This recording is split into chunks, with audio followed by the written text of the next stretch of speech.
life of fulfillment starts with understanding your values. And when you know what truly motivates you, you can accomplish extraordinary things. Welcome to the Discover Your Values podcast, where each week we hear unique perspectives on human values with leaders who inspire us to explore the depth of our potential.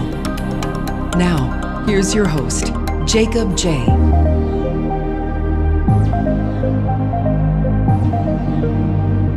Hi, everybody. Welcome back to the show. I'm so excited to welcome Phil Cooke as our special guest today. Phil is an internationally known filmmaker, media consultant, and founder of Cooke Pictures in Los Angeles. He's produced TV and film programming in more than 60 countries around the world. And in the process, he's been shot at, survived 2 military coups, fallen out of a helicopter, and in Africa, been threatened with prison. Phil, welcome to the show. Thank you very much. I am thrilled to be here, Jacob. We're so glad to have you. So Phil, I know today we brought you on because we're going to talk about something that you recently posted on Twitter about this intersection of personal values and organizational values in the workplace. But I want to go back to your bio for a little bit because there's a lot of exciting things that I actually read about you and I want to talk about them some more. So you're sort of like a real life MacGyver, so to speak. I'm not quite as smart as him, but I usually get in the same trouble. You know, when I read your bio, some of your background, I see some things that are daring and exciting and varied, and it's all driven by purpose and cause. I find that probably underneath all of this for you is a tremendous amount of courage to do a lot of the things that you've done. And I'm curious, what for you was that moment in your life when you realized, you know, based on some of your values, that life would be anything but ordinary and routine for you, that life would be full of excitement and change and adventure and all of these things? It was probably a gradual change. I think many times people don't have that one epiphany, that moment of revelation necessarily. Sometimes it kind of grows on you and things start pointing in one direction. I was a piano major when I started college. My dad was a pastor in North Carolina back years ago. And, when you're a preacher's kid, you learn to play the piano. That's just part of the gig. I had no idea what I wanted to do in college, but I knew how to play the piano. So I enrolled in the music department. That is until I met the faculty and realized they were serious. So I started looking for ways to get out of that. And I had been making Super 8 movies with my dad's movie camera. This is how old I am. In high school. And I had a group of friends, and we made Army movies and Mafia movies and space movies and all kind of things. And never thought I would do this for a living. And I went to college 1,000 miles away from home. And I thought, maybe I'll take my movies and my dad's camera. Maybe I'll find some people in college that would like to do this. And the first day of class, I was unpacking and a couple of my little films rolled out of the suitcase. And a guy across the hall said, "Hey, I'm taking a film class and I can show you how to edit those little movies." And I had no idea that you could actually cut film. So we went down to the film department that very night, and we're working on one of my little movies, and the professor happened to be there, and he was working on a project, and as he was leaving, he stopped by and just introduced himself and said, "I've been watching your little film here, and if you don't mind," he said, "I've got kids that have been taking my class for 3 years that don't do this well. Could I show it in my class tomorrow?" And I said, "Well, if I could sit on the back row, sure." And so the next day I went to his class and he showed my little film. And believe me, it was nothing to scream about. But when they turned off the projector, people started talking about it in the classroom. And this thought hit me. I don't know if I've had this crystal clear of a moment in my whole life before or since, but this thought hit me that if I can do something with a camera that makes people talk, this is what I'm supposed to do with my life. And I literally changed my major that day. I've never looked back. And where I've focused, I don't mean to ramble here, but where I've kind of focused in my career is helping people tell their story. So we primarily focus on nonprofit organizations, a lot of Christian organizations, some churches, anybody that's trying to do some great work in the world. It may be building water wells in India. It may be building orphanages in Africa, doing medical outreaches in South America. And so to help tell their story, that means we go to some very difficult places. We've covered sex trafficking in Eastern Europe. So I get into trouble. I get into, military coups sometimes. I fell out of a helicopter trying to film a scene in Jamaica. They didn't have this was long ago, and they didn't have a helicopter really rigged to shoot. And so I talked the Red Stripe Beer Company into letting me borrow their helicopter for an hour. we literally tied me in with a rope, took the door off, had me sitting on the side of the helicopter, tied me in with a rope. I had a big camera. They were big back then. And as he took off, none of us realized there was an extra loop in the rope, and I literally just slid right out. And I was dangling by the rope, and the pilot saw and kind of jerked left really hard, threw me back in. And, it's moments like that that are terrifying at the moment, but they make great grandkid stories years later. Oh. So, yeah, it's kind of fun. So the bottom line is the kind of work we do is not necessarily, although I live and work in Hollywood, it's not necessarily big-time Hollywood studio stuff. It's usually telling very difficult stories in very difficult places. And that means sometimes things get a little bit exciting. Yeah, I bet. As you look back on all of the experience that you've had and all of the things that you've done, and it really is extraordinary, what comes forward for you when you think about all of those experiences? Well, a lot of that depends. I'm thinking, I'm putting a blog post together right now. I write a lot on creativity and particularly leading creative teams. And I wrote part of a blog post yesterday about the fact that as I do look back over my career, I realize I'm not necessarily a creative genius by any means, even though I've been involved in incredibly successful projects and projects that got an enormous amount of visibility, won awards. I don't really think of myself as any kind of creative, genius. I think the talent, looking back over my career, I think the talent I do have, though, is mobilizing incredibly talented people and helping them really go to the depths of what they're capable of. I've had the opportunity to work with some remarkably creative people. It's more like being a coach, I think, and how do you inspire your team to do remarkable things? And one of the things I think we need more of is people that are knowledgeable in how to lead creative people. There are some good leaders out there, but leading creative people is a little bit different animal. And that's probably what I look back on and think I've contributed to more than anything. That's a great segue into the next topic because you posted something on Twitter a few days ago that when I read it, I was like, I got to get in touch with this guy. And I see this comment pop up from time to time, and I'm always really interested in talking with other leaders on this particular issue. I want to read what Phil wrote on Twitter a few days ago. It reads, "The role of a chief talent officer is no longer to blindly push through outdated HR policies. Instead, talent gurus must reinvent the company's policies to match the company's cultural values and employees' personal values." This struck me when I read it because I think we're living in a time right now where values are coming more and more forward for people. We're seeing them everywhere. We're seeing values-based investing, values-based shopping, values-based eating, values in healthcare, values at work. It seems to be people are really connecting with what's on the inside as they think about how they want to live their lives on the outside. And work is certainly no different. So I want to talk to you a little bit about this. When you wrote that on Twitter, why is this topic so important for you right now? Well, it's interesting. I consult with a lot of organizations out there trying to help them tell their story. And one of the things that I find very, very often is they've become slaves to very often outdated policies. And you know what I'm talking about. There's always a company that has a policy that nobody can figure out who invented it or why we have this policy. It's a stupid policy, but we slavishly adhere to it, even though it may have been created because somebody did something really stupid and the CEO or some leader decided, okay, we're going to make a policy that so we never have that embarrassing situation again. And that person is long gone, but we still have the policy. And I think very often we just keep these policies hanging on, even though, and let me just say this, Jacob, we live in a period of the most radical change that's ever happened on the face of the earth. I mean, we live in the most distracted culture in the history of the world. The digital revolution is causing change to happen at such an incredible rate that we can't keep up. And yet, while we're trying to adapt to the changes in our culture, the changes in business, the changes in the nonprofit world, while we're trying to adapt to those changes, we still find that organizational policies were built for 10 years ago or 50 years ago or more. And so I just think that when it comes to, if you're an HR officer, if you're a leader, if you're focused on helping get talent for your organization or your team, I just really believe that it's times, we need to take a moment and look. It's not about fulfilling policies.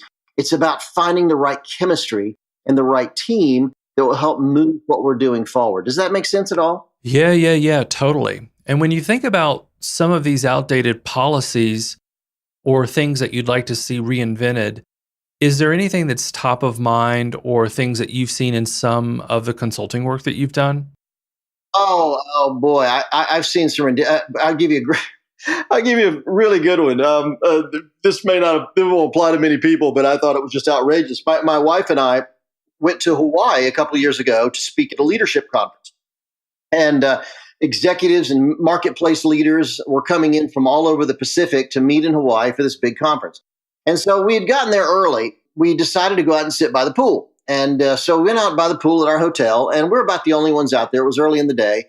And I noticed that all the chairs are on one side of the pool in the sun, and all the umbrellas are on the other side of the pool. And so I walked over and I started rolling an umbrella so it could be over next to our chairs where we were. And of course, an employee of the hotel went running out on the pool and said, "Sir, I'm sorry, you can't do that." I said, "Well, why can't I do that?" He said, "Well, I'm sorry, but it's not our policy." I said, "Well, wait a second. Aren't umbrellas for your chairs, and your umbrellas are over yonder? The chairs are over here." And he said, "Yes, sir, I know." And I said, "So that didn't work, right?" He said, "Yes, sir, I know. But I'm sorry, it's against our policy, so I can't have you do that." I was so shocked. Sometimes you encounter things that are so incredibly stupid, you don't even know how to reply. So my wife went in and talked to the hotel manager, said the same thing. "I'm sorry, but it's just our policy." And I said, "Well, have you ever thought about changing the policy?" "Well, sir, that's not my role. That's not my position." That seems extreme. It's such an example of things I find with airlines, I find with businesses, hiring policies, policies about paperwork and projects. I worked for a television station in Pittsburgh years ago that they had a policy that you had to fill out 14 different forms just for me to get a piece of videotape off the shelf. And I said, "Guys, what's the deal here? 14 forms." And "Yeah, I know, but that's our policy." And I tell you, in many ways, Jacob, the computer is a big part of the problem today because what we have, I'll give you my travel. I fly way more than most human beings. I'm on a plane just about once a week. You know, in the old days, I could sweet talk my way to first class. I could sweet talk our film equipment and gear, on without extra charges.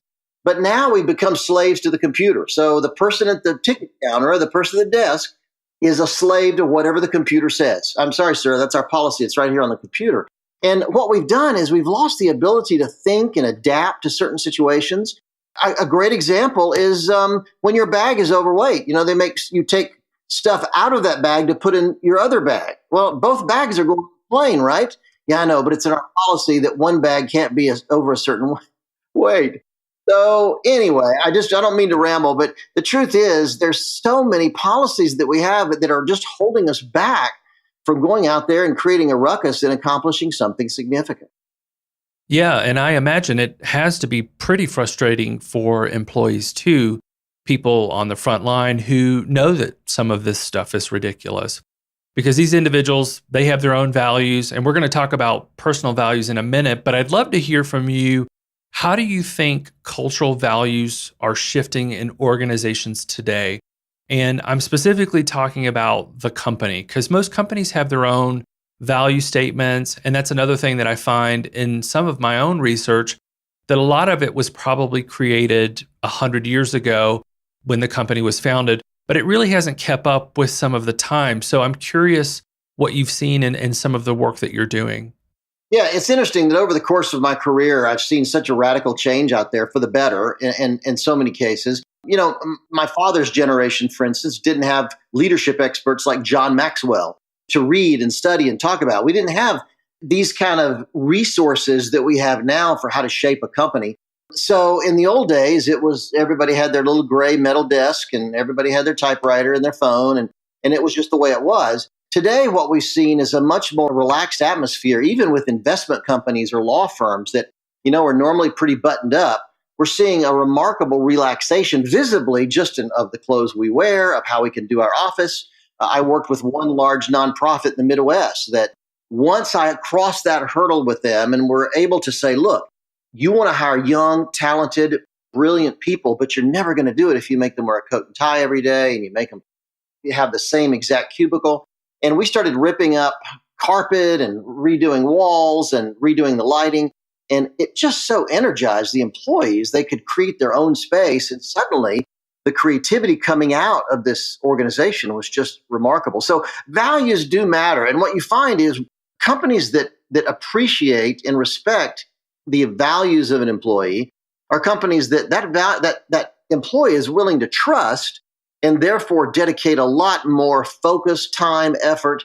They're not going to nitpick working overtime. They're not going to nitpick staying extra for projects. They're not going to nitpick different things. So I just find that you respect employees, and more often than not, employees will respect you back as a company. And that starts by really understanding what their values are. Let me just throw this in, Jacob. Chemistry, this all really comes down to chemistry. What we've discovered over the last 10, 20 years is the chemistry of a team is incredibly, incredibly important. For instance, when I started out, I hired people that were like me.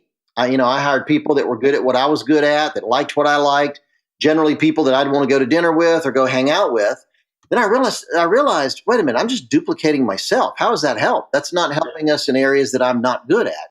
And I started hiring people, being very intentional about hiring people that weren't necessarily good at what I'm good at, but they were brilliant at what I'm terrible at doing. They were brilliant at numbers and budgets and spreadsheets and details, scheduling, things that I'm not very strong at. And suddenly our productivity went through the roof, and we started really doing higher quality work. So I really learned the hard way that chemistry is enormously important in putting the right team together. What do you make of how companies communicate their values today? Because I think a piece of that, when you think about chemistry, there's a number of ways we're finding if that exists or not. And a lot of that happens, as you say, in the interview, some of it in the assessments that you talk about. And most companies publish their values on their website. And that's one of the first ways that you can find out if a company is a right fit for you. But I find that all of this tends to be inconsistent, and curious about your perspective. I think you're exactly right. I'm not really a mission statement guy. Companies that have mission statements, nobody ever reads them. If you talk to most people listening to this podcast right now, if you ask them, what's the mission statement of your company? I bet most of them couldn't even answer. And so I find mission statements are pretty useless. However, values really do matter, and people are more likely to attach themselves to company values. And like you say, you can put it on the website, you can put it on brochures, you can share it in social media.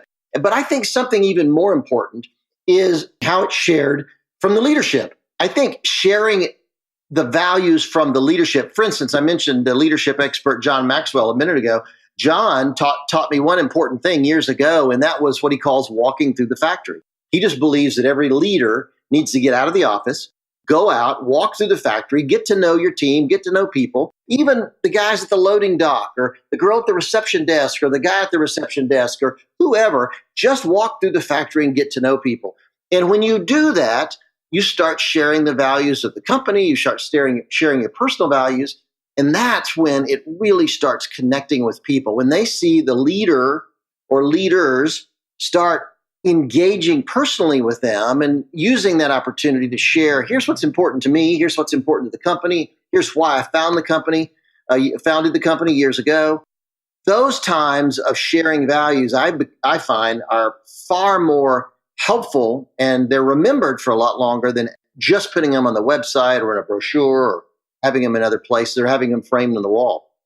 Yeah. And what do you think in organizations? Because some organizations are so large, and I've worked in a Fortune 100 myself and have had these, values and mission statements, pushed out to me, from leaders. To your earlier comment, a lot of that stuff just doesn't get read. It just sits there. I don't know that a lot of organizations have made the transition, one, from properly identifying their values for the 21st century, but two, getting them properly integrated among the leadership. And I'm wondering what you make of that. Well, it is a leadership question, no doubt about it. One of the things we've seen with a lot of the big digital companies in Silicon Valley, like Facebook or like Google, is how often and how regularly their leaders have team meetings with the staff. And I mean the big staff, not just small groups of people, which are important, but they also have big groups where they do Q&A, ask questions, let the people have a voice, let the employees have a voice. And I think being a leader is about being responsive to your team. And I don't mean just the 5 people that surround you or that you work with closely every day, but the entire team. And you're right. You may be running GE that has 60,000 employees worldwide, but as much as possible through live face-to-face encounters, I say a leader should be exploiting those as much as he can. Now, he can also do it through social media. That's one of the reasons I like when I teach leaders about social media. I like it when they do it themselves. Certainly you can have a social media team at your office or at your company or your nonprofit. However, I think when a leader does his own social media or a certain amount of it, people can tell. People can tell that that's a genuine moment. And I always encourage leaders that, I believe the single greatest reason people follow you on social media is because they want to know what it's like to be you. For instance, in your case, they want to know what it's like to do a podcast that you're doing, Jacob. They want to know what it's like to teach values like you're doing. They want to know what it's like to do what you do. And so instead of just sharing motivational quotes and inspirational, things from people and with kittens, I always encourage people, share your victories, share your failures, share your frustrations. Tell me what it's like to be the CEO or the marketing director or the social media director of an organization like yours, because that's what will generate people. That's what will get people following you because they are curious and they really want to know. So the bottom line is the bigger the company, the more important that is, because you can't meet face to face with 30,000 employees or 60,000 employees or whatever. However, through social media, you can really share your personality, your values, your integrity. It's a powerful tool in today's leadership. Yeah, absolutely.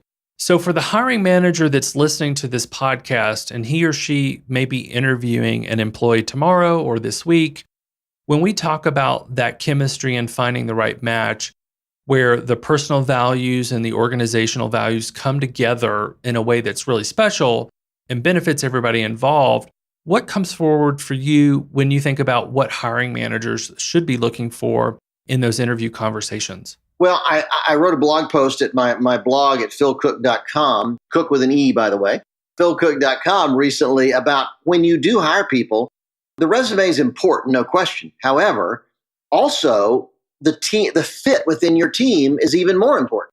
So I would turn down a brilliant person who is not a great fit for our team and take a much less qualified person who happened to be a great fit for our team. It's a lot like sports. I was watching the New York Jets and the Cleveland Browns last night playing football, and Baker Mayfield was the rookie quarterback and stepped in at the halftime mark.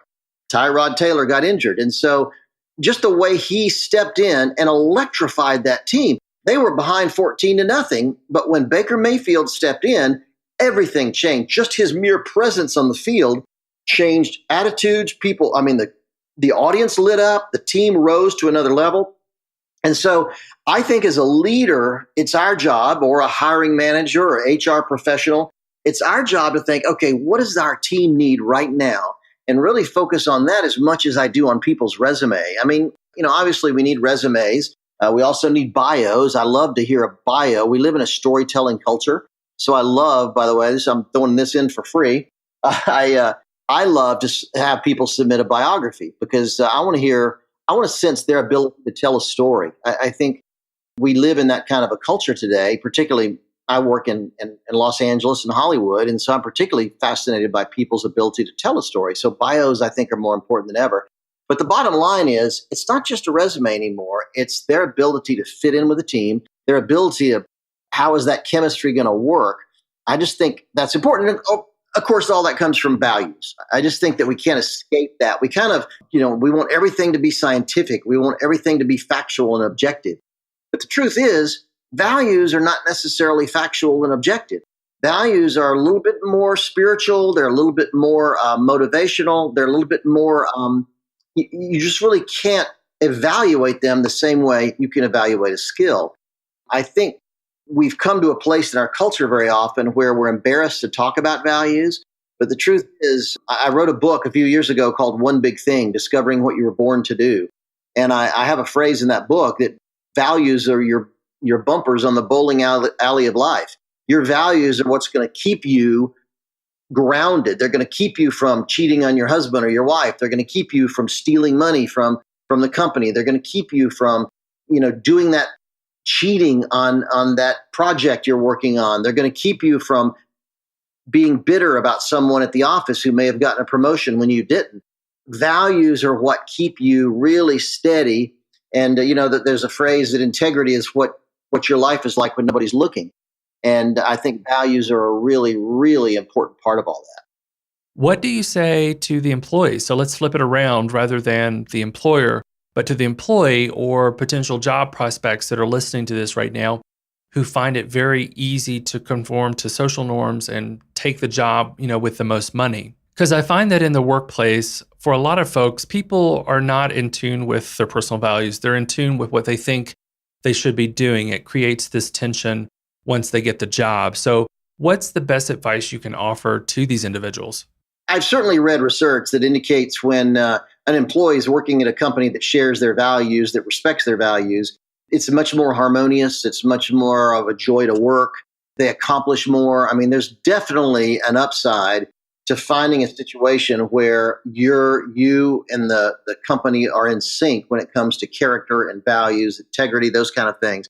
And so I always tell prospective employees when they go to a job interview or they start talking to someone about a position to think in terms of two things. Number one, skill. There's certainly no substitute for doing your job well. Last night at the football game I mentioned with the Browns and the Jets, part of Baker Mayfield's expertise was he can thread that ball into some remarkably difficult places. He's just an incredibly accurate passer. And so there's no substitute for that. I don't care how inspirational you are. If you can't do your job, you're not going to do it well. So number one, don't ever, I tell people coming to Hollywood all the time that when you come out here to be a filmmaker, lead with your talent. Lead with your talent, because if people respect your ability to write or act or direct or produce, then they'll listen to anything you have to say. The second thing, though, is be prepared to discuss value, because I think companies are curious. They want to know what you value, what you think highly of, what you're willing to work on, where you'd like to focus. And I certainly do when I'm hiring somebody, because we work with so many nonprofit organizations and religious organizations. Values become incredibly important to the people that I work with. I'm always curious about what people prioritize, what they value over other things. That's incredibly important. So generally, it's a two-way street. Skills matter, but also we should think in terms of values, and because people really respect. They'll respect you for your skill. Put it this way: I know a lot of people who are brilliant at what they do, but they're jerks. Nobody likes a brilliant jerk, and I don't care how great you are. If you can't get along, in fact, I'll tell you something, Jacob, that you'll be interested in. And I read a survey just last year that indicated the biggest reason people were fired. I think it was like 87% of people that were fired last year in America weren't fired because they weren't good at their job, weren't fired because they weren't qualified, weren't fired because they didn't show up. 87% of the people fired last year lost their job because they couldn't get along with other people in the office. Think about that. They were good at what they did. They just couldn't get along with anybody, and people want them around. I think that's just so incredibly important. Yeah, and I think you're onto something with that comment. And as I look back at my days in corporate America, when I look back at it, especially at high-up leaders that were let go from the company, they were often just very difficult to work with. And so the company made a decision to let them go. Yeah. I worked with a company, a big nonprofit organization that's doing great work around the world just about a year ago. They brought in a guy who had been a big-time executive at a major company, business. Really good at what he does, and he really felt like he wanted to spend the last decade or two of his career focusing in the nonprofit space. And so he's extraordinarily gifted executive, very talented, but after a year, he was let go. He was let go simply because he was driving everybody nuts. He didn't have an accurate self-image of himself and how he was doing his job and how other people were relating to him. And as a result, the board had to let him go. And I thought it was so tragic because he was extremely good at what he did. But because he wasn't very self-aware, I think that's another big part of this conversation. It's just your ability to be aware of your own gifts and talents and how other people respond to you. That's an incredible part of the mix. But because he didn't have that, he was let go after a year. And so those issues are more important than most people think. Oh, they're huge. And I think in a lot of organizations, especially when you're dealing with the top brass, it's the emperor has no clothes phenomenon where people around them are aware of the issue. But to your point, the leader may not have enough self-awareness about it and may not be getting enough feedback about it until it's really too late. True. Absolutely true. Absolutely true. I want to talk about one leader right now that's in a lot of our current events, and that's Elon Musk. And again, we're having this conversation not in a disparaging way, but one, for the highest good of all concerned. Elon has had a number of things over the last several weeks with just various meltdowns or slips in his speech and conversation. I think most notably was his recent New York Times interview. And it's clear to me from some of the comments that he may be struggling, one, to keep himself accountable to his own values, if he even fully knows what all of those are, that would promote even greater growth for himself, for his business, for his employees. What do you do when you have leaders at the top who are really the biggest impediment to keeping a corporate value system well intact and healthy? Because I have no doubt that Elon is brilliant. I mean, he's got a lot of really innovative things that he's behind and he's been able to achieve. But if you look at what's going on with some of his latest comments, and if you go to glassdoor.com and look at some of the employee reviews, and I've scoured through some of those, I've also looked at how employees are rating companies like Tesla. It's not very high. So there's something happening at the top that seems to be impeding some of the growth there. You're exactly right. It's funny that one of his areas of weakness is not that different from President Trump's. We probably should take away his Twitter account for one thing, because that's caused his stock to go into a tailspin a couple times. Just offhand comments like that. But you're exactly right. He is a brilliant guy. And I think very often he's juggling so many balls at such a high level. I mean, you're talking about building a space program. You're talking about boring underneath LA to put, to create tunnels under LA for high-speed transportation. You're talking about all kind of AI. He's into all kind of things. I think a guy that operates at that level is naturally disconnected from most of the people he works with, simply because most human beings simply don't operate at that level. And what I've discovered is leaders like that often need a counterpoint at their level who can help translate Elon into language people understand.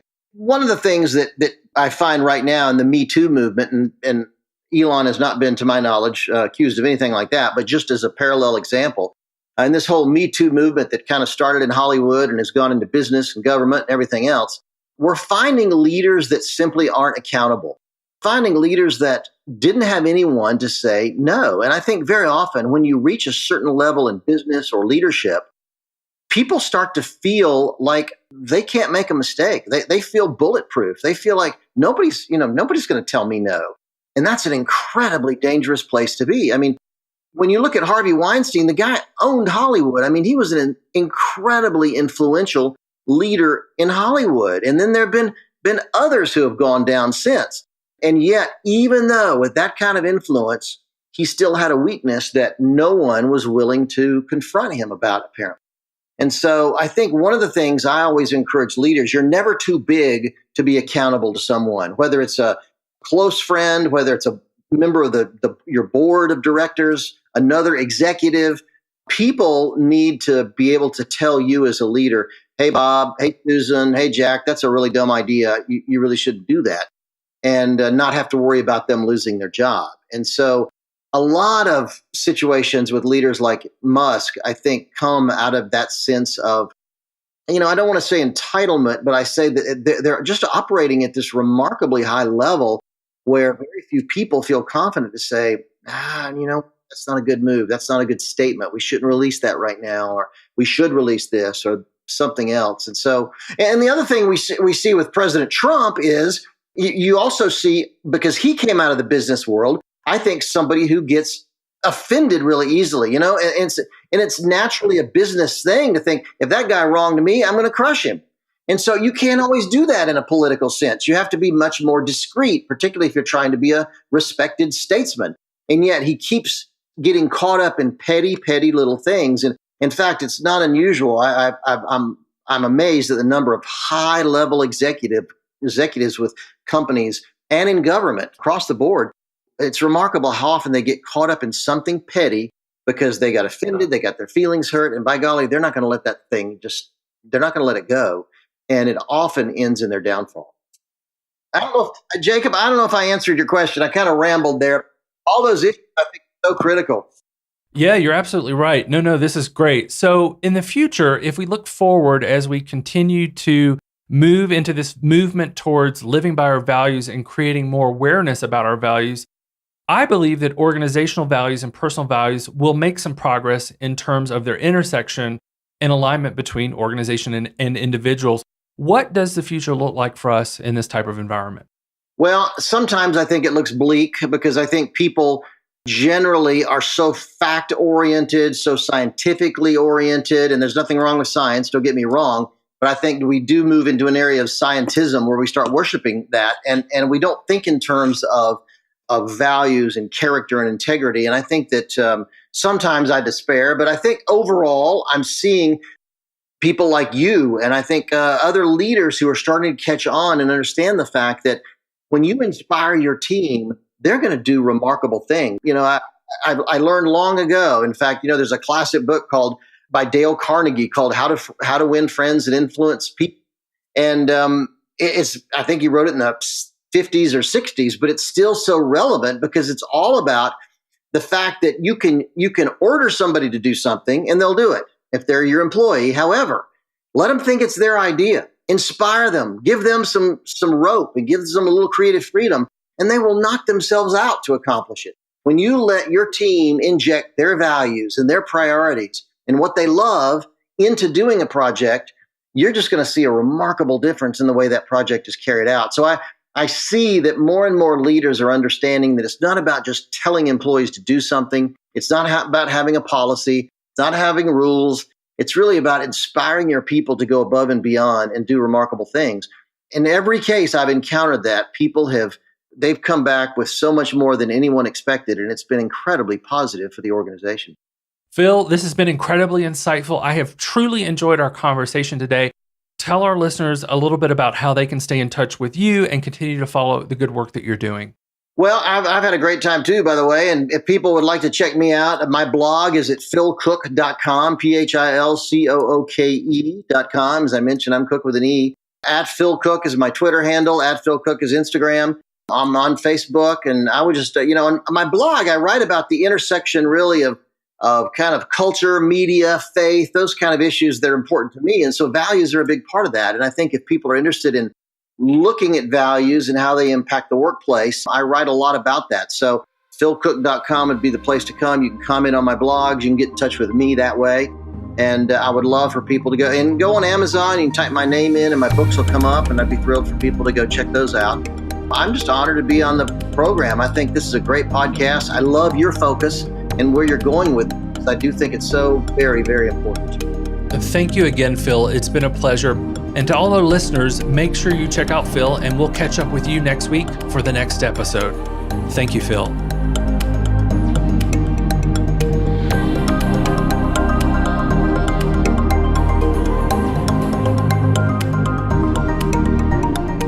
Thank you for joining us for this episode of the Discover Your Values podcast. Are you ready to explore your values and create your best life?